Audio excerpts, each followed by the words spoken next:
Men Namangan viloyati To'raqo'rg'on tumani Shahand qishlog'ida, o'rtoq qishloq MFSida istiqomat qilamiz. Men o'zim tez tibbiy yordamda haydovchi bo'lib ishlardim. Men jigar sirroz kasalligini bilmasdim.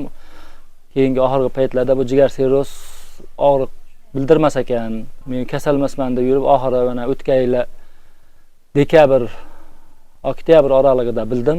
Unga qarab davolandim, lecheniya qildim. Bu yerda davosini topa olmadim. Men To'raboyeva Xolida Do'ber deb Azamjonda turmush o'rtoqlari bo'laman.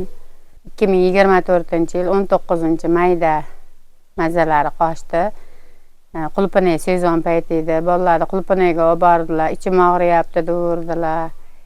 Keyin aldayapsiz, siz yolg'on gapiryapsiz deb fazil to'fa qilib keldik. Chorshanba kuni edi o'shanda. Kelgandan keyin isitma chiqib qoldi. To'raqo'rg'onga tez tibbiyga olib bordik, vizib chaqirib olib borsak, ichki qon ketishi bo'lib, qonlari ozayib ketgan, tez reanimatsiyaga olishdi, oshqozonlarni yuvishdi, boshqa qilishdi. Yazva bor ekan, yorilgan hisobiga deb boshlanishi o'shandan boshlandi. Eslolmay haligi qonimda shishib ketib, suv to'planib, nafas olishim qiyin bo'ldi, oyog'im shishib ketdi. Ko'proq burun qonash, og'iz qolash, qorinda shish bilan alomat ko'rsatar ekan bu narsa. Shuncha yil mana o'zimizni Banisada ishlab yurib, doktorlar ichida yurib ham o'sha kasallikni men o'zim sezmaganman. Og'zimda, mulkimda burnim qonashi bo'ldi.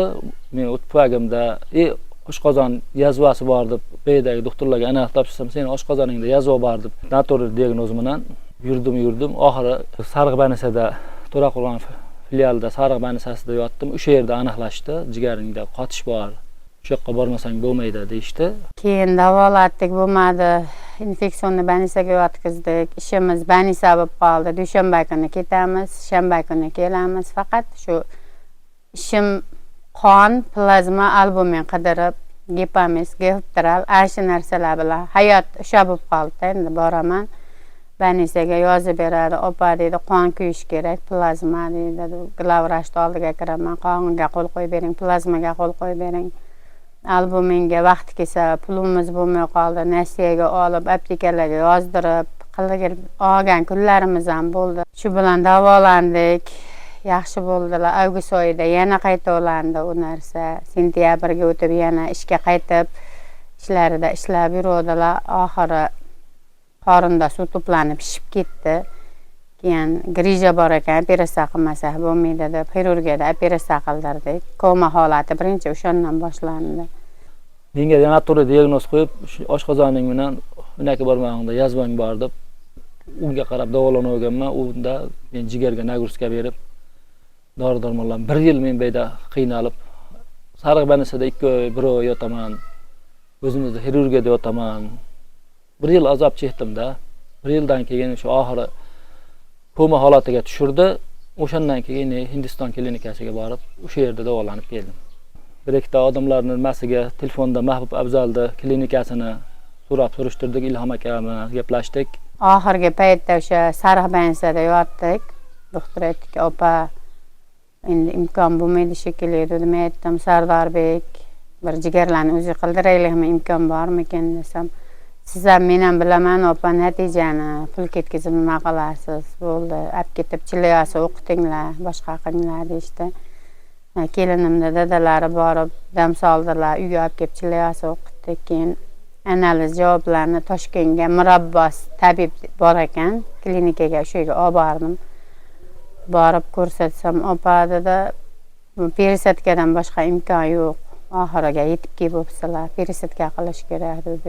Dedim, "Men qancha ketadi?" desam, "Ag'ba-ag'ba 2,5-3 pachka pul ketadi." O'sha yerda ketayotganimda ham endi shuncha pulni qilmay qo'yinglar, baribir uriladigan bo'lsang, senlarga qiynalasan, bolalarim 5 ta. Endi 2 tasi qoldi uylab joylaydigan. Qo'y, hayotdan peshanamda borini ko'raman deb oldinaga o'zim qaysarlik qilib bormayman dedim. "Yo'q, borasan" deb o'g'illarim, mana ayolim o'zimni oyog'im bilan yurib ketganman. Bu yerda men koma holatida ketganman. Allohga tavakkal qildim. Ishonavering, mana shu ko'nglimda bir chekkasida mana shuncha yorug'lik bor edi-da. Hamma aytdi, "Olib borma, o'lib qoladi, nima qilasan? Edan o'ligini olib kelish qiyin. qiynalasan, eyga borgandan keyin osonlikcha o'ligini bermaydi. Hamma bir taraf bo'ldi, o'zim bir taraf bo'lib, ko'nglimda chekkasdi. Mana shuncha umid uchqoni bilan Allohdan so'rab olib bordim. Bloger Ro'zi Muhammad degan yigit keldilar Olchindan, Nasirjon degan ular kelib ehsonga tashlashdi. Bir xonaga degan mana shu yurtimiz, xalqimiz, hamkasblari, mahalla-ko'y hamma qo'ldan kelgancha hech kim qarab turmadi. Hamma qo'ldan kelgancha yordam berdi. Qudam mashinalarni sotib berdilar, akam mashinasini sotib berdi, o'zimizdan chiqdi. Boshimdan o'tkazganlarda men aytib bergani juda to'g'risi qiynalyapman. Ko'rgan kunimda hech kimga ravo ko'rmayman. Pul yetishmovchilik bo'ldi, operatsiyaga kiradigan paytlarida 42 ta yetmay qoldi. Keyin Ilhom aka men o'rtada turib qilaveringlar, men mana kafil shaydaman dedilar, olib kirib qilishdi. Hammasi o'rniga keldi, Allohga shukr.